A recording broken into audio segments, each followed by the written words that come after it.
Hello, my name is Cosmos.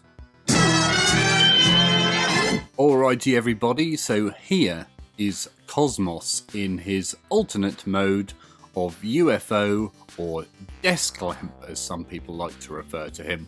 I'll give you a few orthographic views. Here he is from the front, here he is from the side, here he is from the rear, the other side, the top, and underneath, everyone's favourite.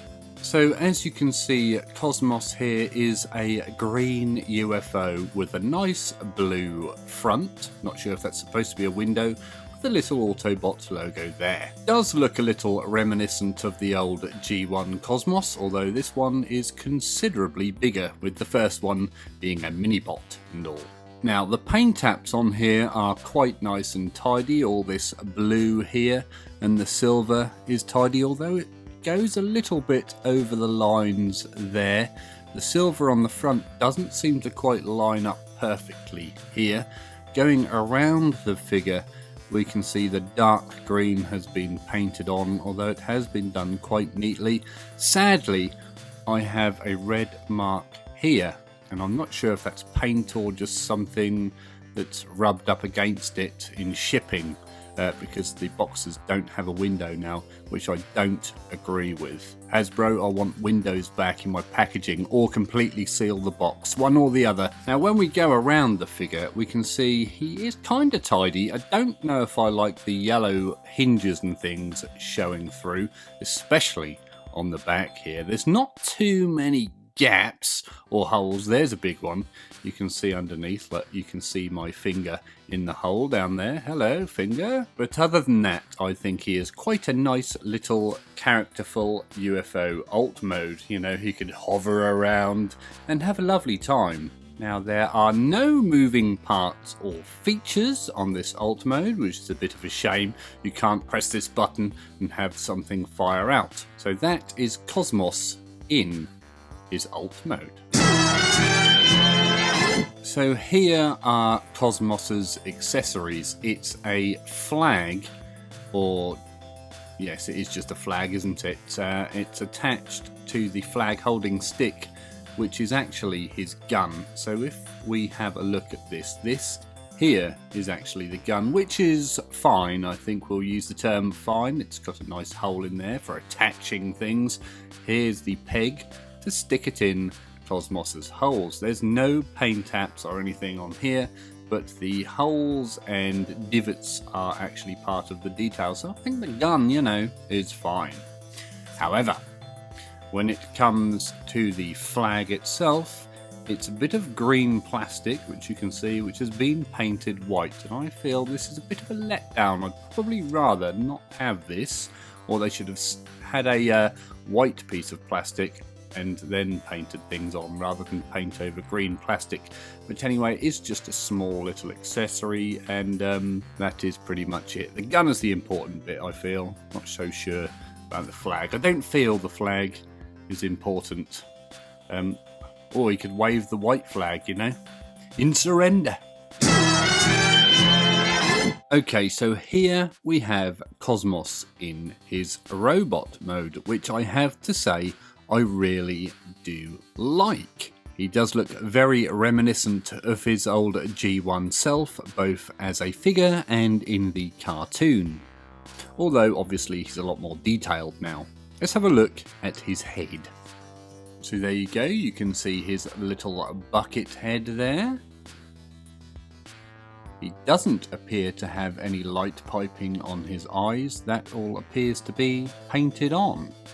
Yes, the back of his head has been screwed. Now, as a figure, the paint apps on here actually look okay. You can almost see through the yellow paint and see the green underneath, although it's not a deal breaker. Maybe if you rub that some with your thumb or something, it would rub off. Like I said before, the paint on the head is very good. We've already checked out the paint apps of that front piece.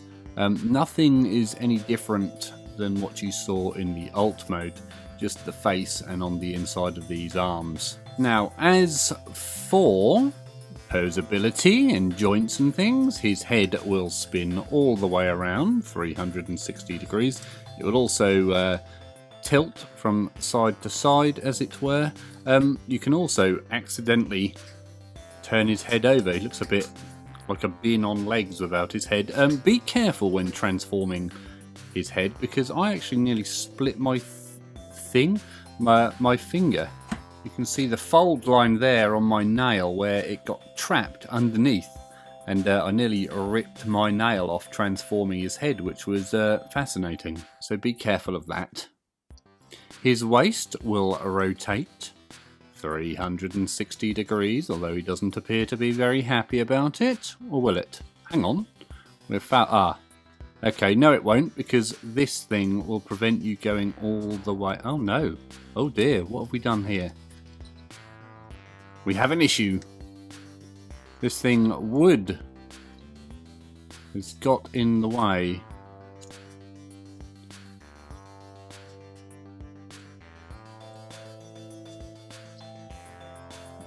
Will spin 360 degrees, but you do have to clear this piece of plastic with a bit of pushing and twisting. I don't like pushing and twisting plastic. The arms will rotate all the way around if they don't unclip at the shoulder.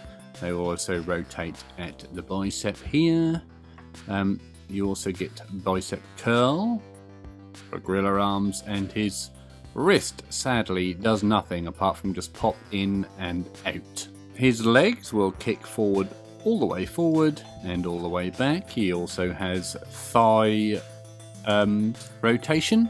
He also has a good bend at the knee, and he has a little ankle rock here. So he is quite posable, really. Oh, and you also get these muffin top flaps. I'm not sure what the correct term for these is. Now, sadly, there are a couple of big gaps on the figure here in the arm. And there's a few on the back of the figure, although that's pretty standard nowadays, isn't it? Gaps here in the back of the legs, but these are nothing compared to the travesty of this. Fit my whole thumb in there, almost. His accessories will go in his hand, although I found it quite stiff. Get in there. There you go, he's now holding his flag, showing off his massive hull. He's very pleased to wave his flag at you. Although I think the flag kind of sucks, and you're better off. God, it's very stiff, just using it as a gun, as it were. We'll put the gun in there. Quite snapped in, didn't it?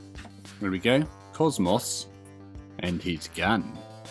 Although he kind of needs to hide that gap. Can we do that? Can he put his knee up? Don't look at my gap. So that there is my little review of Cosmos.